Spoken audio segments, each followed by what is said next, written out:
ఎవరి గతి ఎటులున్నదో ఈశ్వరునికెరుక ఎవరికి విధముగా జరుగునో పరమాత్మకెరుక ఎవరి గతి ఎటులున్నదో ఈశ్వరునికెరుక ఎవరికి విధముగా జరుగునో పరమాత్మకెరుక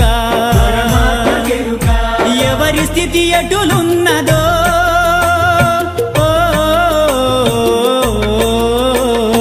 ఎగసి ఎగసి పడుటే కాని అలవి కాదెవరికైనా హరిహర బ్రహ్మాదులైనా అనుభవించక తీరదు